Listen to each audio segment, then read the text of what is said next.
Amigos y amigas, estamos hoy con Hernán Núñez Rocha, él es director ejecutivo del IEPI y vamos a hablar acerca del Código Ingenios, de cómo es que en estos últimos días se ha hablado bastante, se ha abierto el debate acerca de este tema y vamos a ver algunos de los artículos que han generado inquietud en algunas personas, en bastante gente. Hernán, qué gusto tenerte acá. Bueno, hola Estefano, buenos días, gracias por la invitación. No, gracias a ustedes por venir y vamos a hablar, hay tres artículos particularmente que han sido como que los que han levantado la polémica. El uno es del artículo 111. Voy a hacer una lectura puntual así muy rápida para poder entrar en el tema. Artículo 111, obras bajo relación de dependencia y por encargo. Las obras creadas por encargo, la titularidad corresponderá al comitente de manera no exclusiva, por lo que el autor conservará el derecho de explotarlas de forma distinta a la contemplada en el contrato, siempre que lo haga de buena fe y no se perjudique injustificadamente a la explotación normal que realice el comitente. En cualquiera de los dos casos, el autor tendrá derecho irrenunciable a percibir por lo menos el 10% de los beneficios derivados de la explotación de la obra. Este 10% es un poco el que ha causado polémica. ¿En qué sentido? Algunas personas nos han contado que muchas veces la ganancia que obtienes es de un 6, 8% en el mejor de los casos. Entonces, del 8% que tú ganas, o sea, tendrías que darle tus ganancias y algo más al autor de lo que contrataste para que se haga. ¿Cómo se podría entender este artículo 111? Bueno, ahí hay una apreciación incorrecta, ¿no? Una lectura incorrecta del artículo.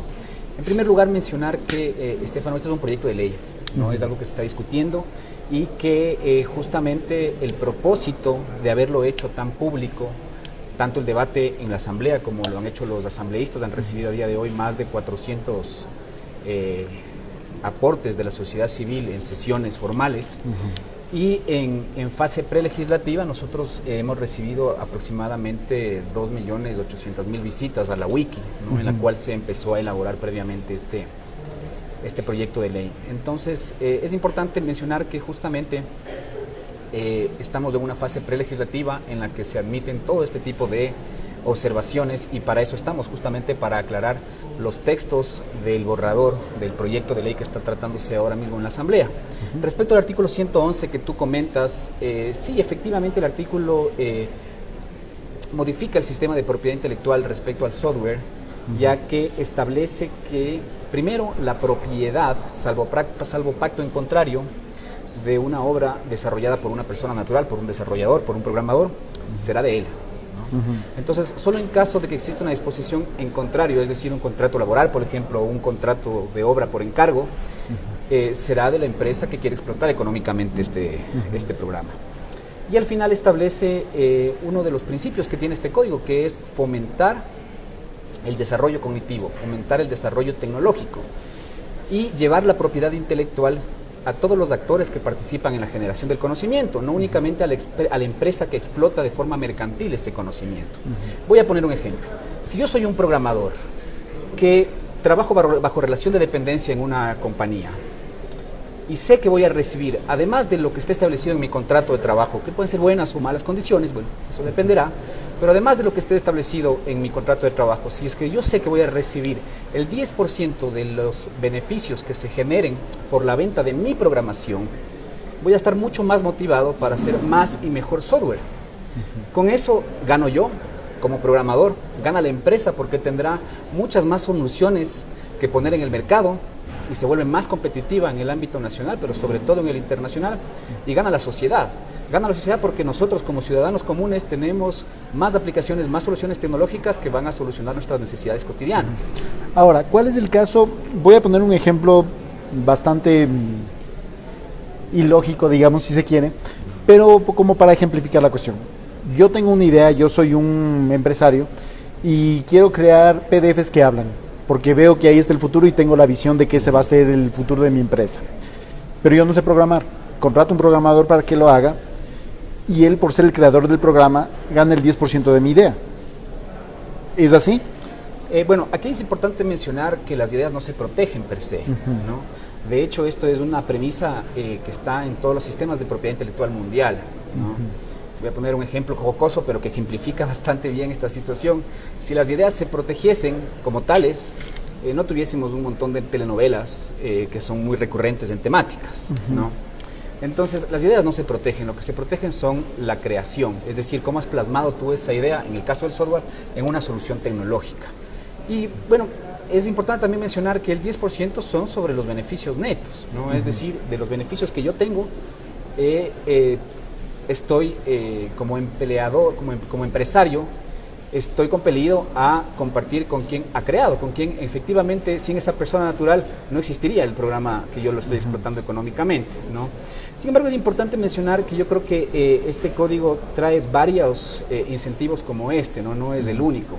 Y que, como yo te decía, ahora en asamblea se está discutiendo, los asambleístas sabrán recoger y procesar todos estos aportes de la ciudadanía, pero lo importante es que se está democratizando la propiedad intelectual y se está llevando los beneficios de la propiedad intelectual a todos los actores del sector de conocimiento, no únicamente a los que mercantilizan con el conocimiento. Ahora, tal cual, es el caso, pero digamos que yo estoy contratando a alguien para que me cree un software y yo ya le estoy dando un dinero o firmando un contrato que le da un dinero y que se estipula ahí por su servicio. Además de ese servicio, yo voy a estar obligado a darle el 10% de las ganancias que obtenga de eso. Sí, efectivamente, ¿no? Efectivamente, lo que se hace no es un tema de obligación, ¿no? Es un tema de motivar para que exista mayor generación, ¿no?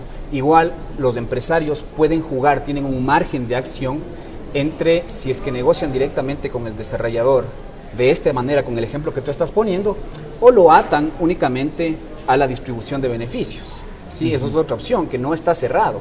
Es decir, el código es una herramienta muy versátil que permite adaptarse justamente a las nuevas relaciones mercantiles del día de hoy que responden a la generación de nuevas soluciones tecnológicas. ¿Podría llevar esto a dar lugar a interpretaciones en ese sentido?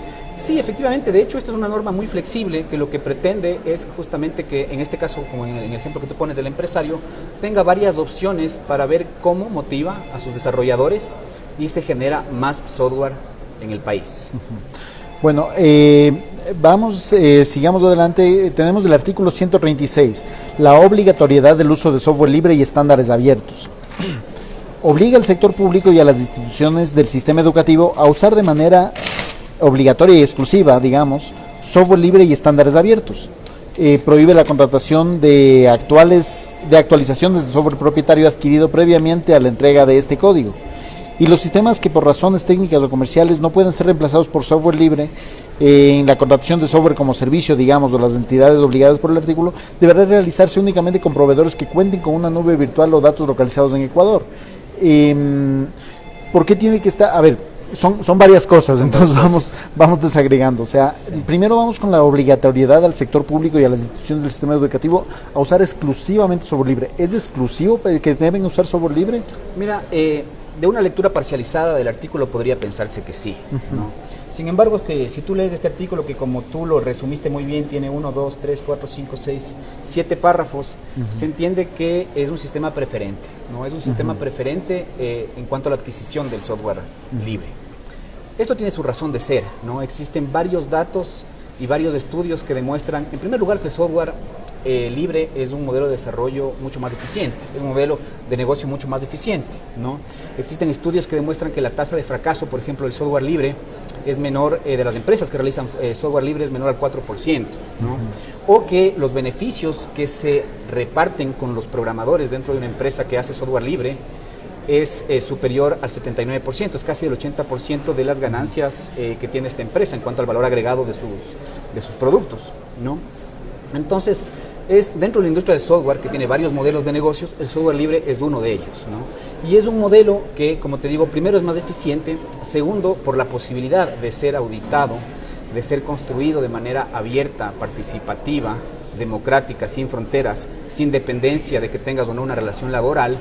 Es un software que ha resultado en la práctica mucho más seguro, ¿no? Al ser auditable, es mejorable, es perfectible, al ser abierto el código fuente, resulta ser un sistema operativo, un programa de ordenador mucho más seguro, lo cual le da al Estado mucha más seguridad en todas las soluciones informáticas que implementa, por un lado. Por otro lado, es un aspecto muy importante el buen uso de los fondos públicos. El Estado está obligado a hacer un buen uso de los fondos públicos y para ello, por ejemplo, en el software, si nosotros tomamos datos del Ecuador, en el periodo que va del 2009 al 2015, el Estado ha gastado 914 millones de dólares en la adquisición de software. La gran mayoría de este software es propietario. Si nosotros hacemos una migración en la medida de lo que sea posible al software libre, el ahorro va a ser considerable, porque el gran porcentaje de este monto constituye, no estamos adquiriendo como Estado a empresas ecuatorianas que están desarrollando software propietario. Estamos adquiriendo a empresas o a intermediarios ecuatorianos que están revendiendo licencias de software propietario extranjero. Entonces, esta medida no solamente que va a causar un ahorro importante en los fondos públicos, sino que va a motivar también va a fomentar el desarrollo de software ecuatoriano, y las empresas ecuatorianas que ahora mismo están siendo revendedoras de software extranjero tienen una oportunidad para empezar a desarrollar software y venderle al Estado. En ese sentido, tal cual, es una cuestión de preferencia o de preponderancia del software libre sobre el software privativo, digamos, sobre el software propietario. ¿Cuál es la pregunta aquí? Hay empresas ecuatorianas que actualmente han desarrollado su modelo de negocios, lo han llevado de la mano del software propietario, y básicamente no van a poder ser proveedores porque no trabajan con soluciones de software libre, pero son ecuatorianos. Sí, efectivamente, como tú lo mencionas, Estefano, es un tema preferente, porque de la lectura del segundo párrafo de este artículo se resuelve esta duda, ¿no? Dice, en el caso de que no sea pertinente el uso de software libre o estándares abiertos, o ambos, las entidades públicas obligadas en este artículo deberán solicitar motivadamente y conforme al reglamento expedido para el efecto la autorización de adquisición de otro tipo de software, entre los que se incluye obviamente el propietario, ¿no? Y aquí es importante porque una vez que se apruebe esta norma, a través del reglamento se pueden establecer ya toda la casuística en la cual no es conveniente que se migre al software libre, o quizás es más rentable que se siga manteniendo el software propietario, porque hay una serie de situaciones, ¿no? Sin embargo, la premisa general, en base a estas consideraciones que yo te decía, de ser un modelo de negocio más rentable, de ser una solución tecnológica mucho más segura, y además de ser una solución tecnológica que como Estado nos permite ahorrar en la compra de licencias, es lo que ha motivado la premisa general de este artículo, ¿no? Pero obviamente caben excepciones. ¿Cuál es el caso con las instituciones educativas del Estado? ¿También están obligadas a usar exclusivamente software libre, o hay esa apertura de que determinada institución educativa prefiere utilizar estos programas porque son utilizados masivamente? Pongamos un procesador de palabras que es de propietario, un procesador de palabras propietario versus un procesador de palabras libre.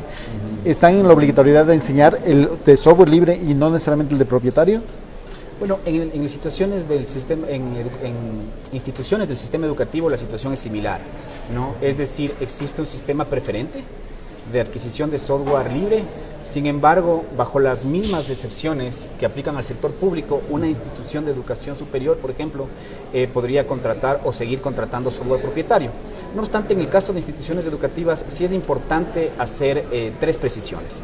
La primera, que tiene que ver con la libertad de cátedra, ¿no? O sea, esta norma está enfocada en establecer ciertos beneficios, ciertos incentivos en cuanto a la utilización de software. Sin embargo, en nuestro ordenamiento jurídico está instaurada la libertad de cátedra. Eso está contemplado en la Ley Orgánica de Educación Superior, en la Constitución y en otra normativa secundaria. Entonces, primero, eso es algo que es importante matizarlo, ¿no?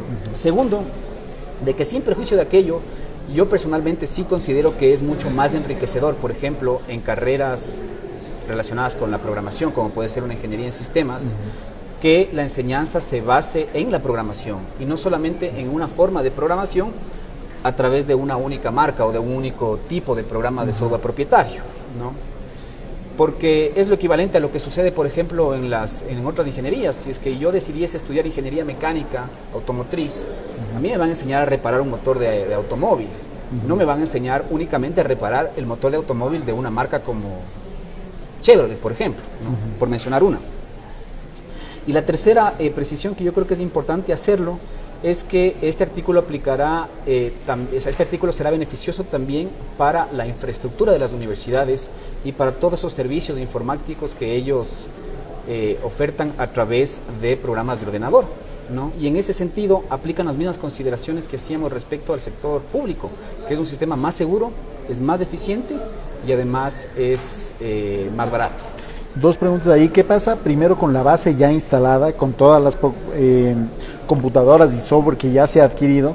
Y segundo, con la cuestión de la interacción de este software. Digamos que ya todo se migra a software propietario, pero hay empresas o instituciones estatales de otros países que trabajan con otros sistemas y tal vez son incompatibles. Sí, en ese caso aplicarían las excepciones establecidas en el código, ¿no? Porque la idea es que se produzca un cambio, una migración al software libre, siempre y cuando eso esté en base a los principios que habíamos dicho. Pero si vemos que va a resultar más costoso, si vemos que va a resultar, no va a ser muy eficiente, o si vemos que nos va a traer más problemas, la institución de educación superior puede acogerse a las excepciones que establece el código. En ese sentido, entonces, se podrá hacer, la ley permite que se haga una evaluación de caso en caso para que se pueda contratar también otro tipo de software. Sí, efectivamente, puede hacer de caso en caso. En el caso de las instituciones superiores, en el caso de las instituciones públicas, deberán motivarlo ante la autoridad competente. En el caso de las universidades, simplemente tendrán que hacer ellas ese análisis, porque no están sujetas a las normas de compra pública, por ejemplo, que sí estamos sujetos a las instituciones del Estado. ¿Cómo sería en este caso la transición? Tal cual, de la base ya instalada, en este momento las instituciones ya tienen sus computadoras, ya tienen su software.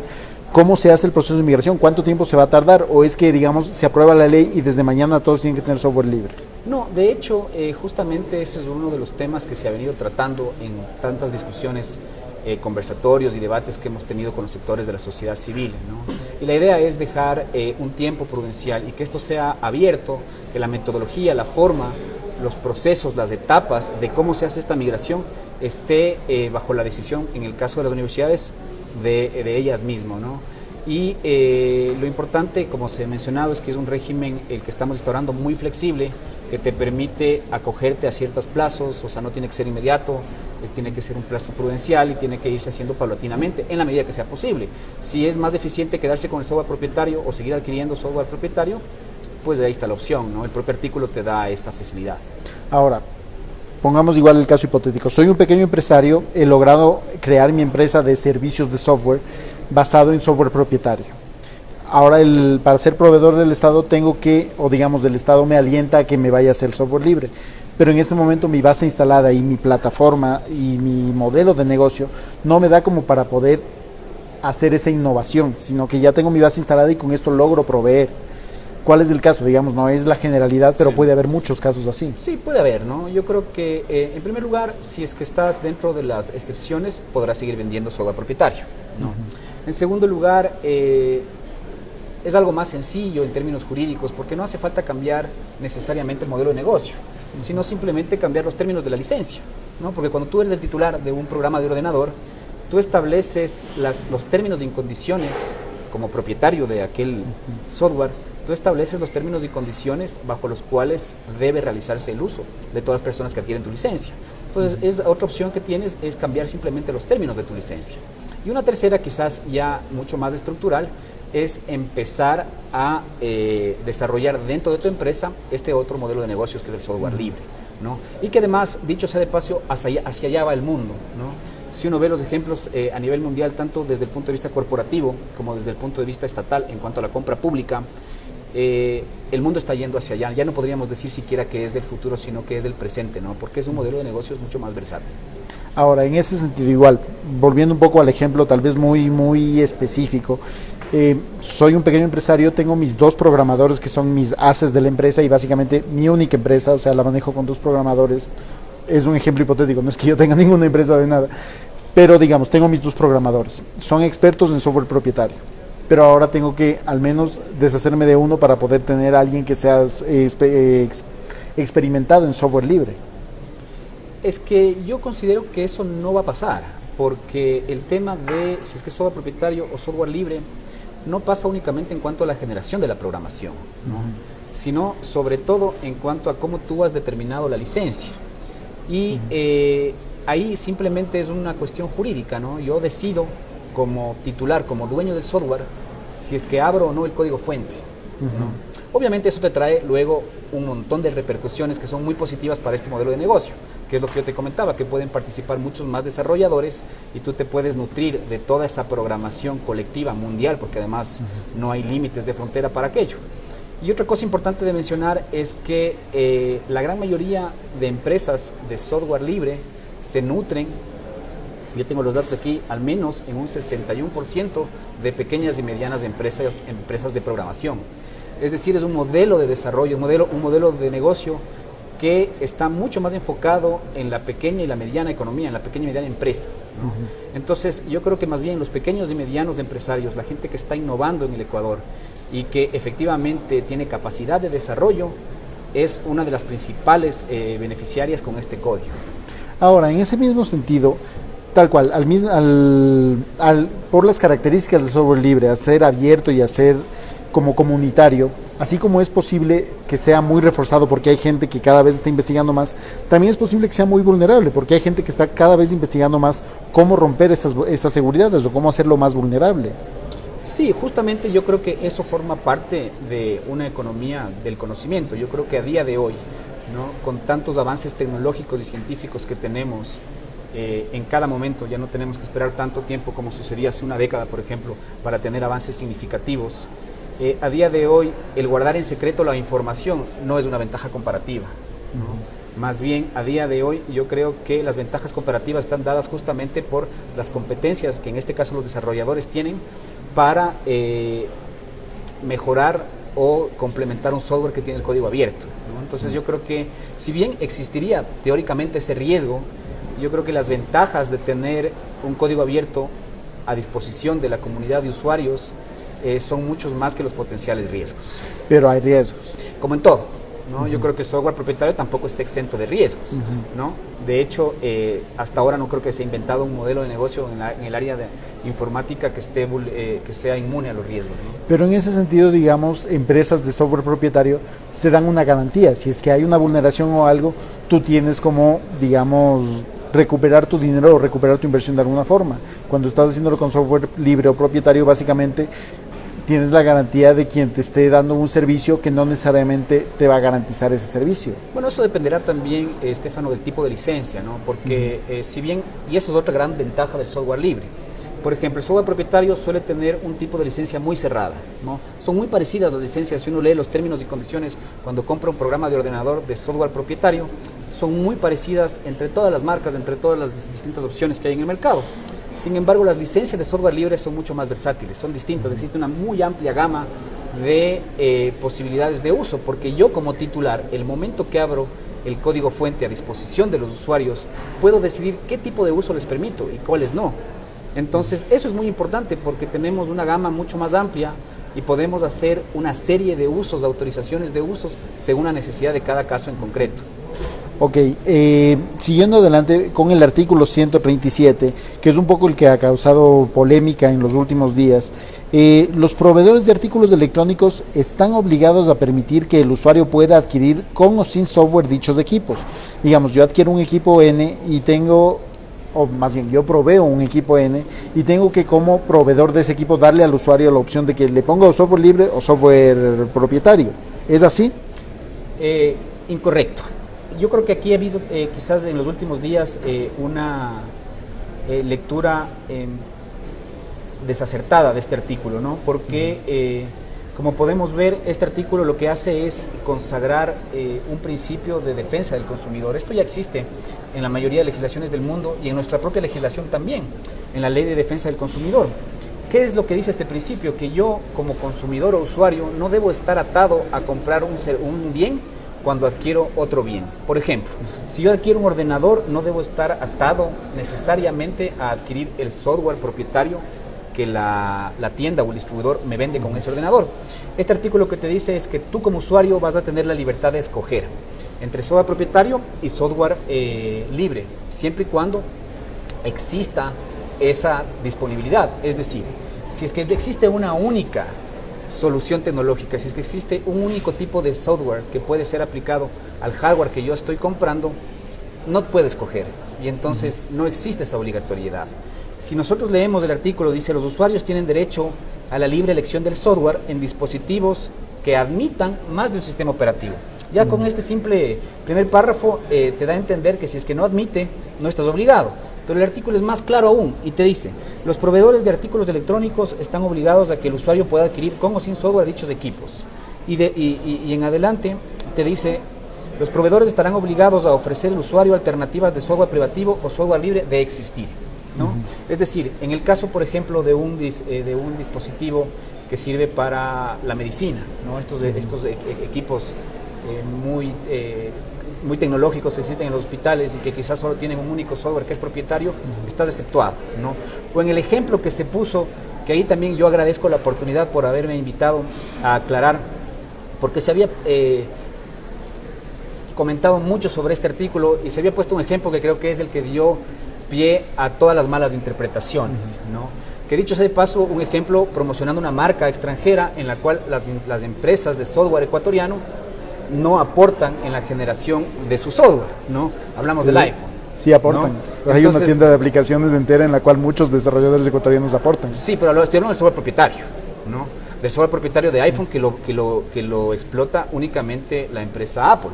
Entonces, pero bueno, más allá de esta cuestión, ¿qué es lo que sucede con el Apple? Si es que el Apple, con el iPhone, si es que el iPhone tiene un único sistema operativo, un único programa de ordenador que hace posible su funcionamiento, yo no estoy obligado como distribuidor a ofrecerle al usuario que escoja entre software libre y software propietario. Simplemente por las características del producto, tengo que venderlo hardware y software propietario junto, ¿no? Entonces, es importante porque yo creo que sobre una lectura sin pasiones, ¿no? Sobre una lectura objetiva y serena de este artículo, se puede seguir construyendo de manera colaborativa este proyecto de ley que está ahora en la Asamblea, ¿no? Yo he visto que y es importante mencionar que esto lo hemos tratado mucho con las empresas de software. Nosotros no olvidemos que la industria del software es muy grande, ¿no? Y tiene distintos modelos de negocios. Uno de ellos es el software libre, otro de ellos es el software propietario. Y dentro del software propietario existen a su vez distintos tipos de empresas. Unas de ellas, las que han contratado esta campaña publicitaria en contra del Código Ingenios, son quizás las que están más preocupadas, pero yo les insto a que vean en el Código Ingenios la oportunidad a desarrollar nuevos modelos de negocios o a desarrollar programación con programadores locales y no únicamente a vender licencias extranjeras, que ojo, el código no cierra la posibilidad para la reventa de licencias de software extranjero, ¿no? De hecho, como hemos visto, el código tiene más de 500 artículos. A la industria del software, a un sector de la industria del software les preocupa 3. Ya hemos visto los 3 y vemos que existe una serie de flexibilidades en cada uno de ellos. Pero justamente, hay esas flexibilidades, digamos, o sea, no es una obligatoriedad o una cuestión de que se hace de esta forma y no se hace de otra. Correcto, no es una obligatoriedad. Como hemos puesto estos ejemplos, yo como empresa de software propietario tengo muchas opciones para seguir vendiendo mi software propietario tanto al Estado como a las instituciones de educación superior. Y además este artículo solo aplica a esos dos sujetos, estados e instituciones de educación. El mercado del software es mucho más grande, ¿no? Nosotros como ciudadanos comunes y corrientes, como particulares o empresas privadas como este medio de comunicación, tienen también pequeño del mercado del software y además está enfocado justamente en generar más producción de software ecuatoriano y compartir los beneficios de la propiedad intelectual con todos los actores. Ahora, hay empresas que desarrollan software o digamos desarrollan soluciones en base a software propietario y contratan programadores ecuatorianos, contratan producción local, pero lo hacen con un software propietario. Digamos, no se está afectando a ellos al hecho de decirles, ahora lo tienen que hacer con software libre. No, o sea, tú tienes libertad de empresa, libertad de modelo de negocio, únicamente si quieres beneficiarte de los beneficios que impone el código, ¿no? Respecto a la compra pública y a las instituciones de educación superior, podrás optar también, aparte de tu modelo de negocio habitual, por el software libre, ¿no? Pero digamos, el Estado es como uno de los principales compradores en este sentido, ¿no? Primero que las cifras que nosotros hemos revisado hasta el día de hoy en cuanto al mercado en general de software ecuatoriano no superan el 30%, ¿no? Entonces estamos hablando de que la gran mayoría del mercado o de la industria de software provee sus programas al mercado privado, uno. Y dos, de ese 30%, como hemos visto, únicamente en determinados casos será obligatorio venderle software libre al Estado. En otros casos se mantendrá el mismo modelo de negocio de software propietario. Es decir, lo que estamos haciendo aquí es abrir una puerta más para incentivar la generación de software ecuatoriano y para compartir los beneficios de la propiedad intelectual también con los desarrolladores y que no sean únicamente simples asalariados, que es como está sucediendo ahora. Ahora, volviendo a esto que hablábamos de la base instalada ya en los ministerios y en las partes del Estado, ¿cómo se hace el traspaso? ¿Cómo se hace el camino hacia ideal de software libre, ideal en el cual todos los aparatos ya funcionen con software libre? Eso tendrá que definirlo en su momento, en primer lugar el reglamento, ¿no? Porque aquí el código, un código orgánico, por la naturaleza misma de esta norma jurídica, no puede entrar en ese nivel de detalle, ¿no? Y además está bien que no entre en ese nivel de detalle porque esas circunstancias pueden ir cambiando en el tiempo. Entonces lo propio es que se regule a través de un reglamento, que es mucho más fácil modificarlo, y en ese reglamento se establecerán también otros parámetros para que luego las instituciones que decidan hacer esta migración opten por el tiempo y el método para esa migración en base a los parámetros que se pongan en el reglamento. Es decir, no entendamos esto como un tema de restricciones. El código te da opciones, ¿no? Eso es lo más importante. El código te da opciones. Y en el tema de la migración al software libre tendrá que verse en el caso concreto según el hardware y el software que ya tenga instalado o adquirido cada una de las instituciones públicas. Tendrá que ver cómo hace esa migración y si es que es pertinente esa migración. Perfecto, amigos y amigas, hemos tenido un diálogo acerca del Código Ingenios y de cuáles son las normativas que está trayendo para la cuestión de las políticas de uso de software libre y software propietario. Gracias.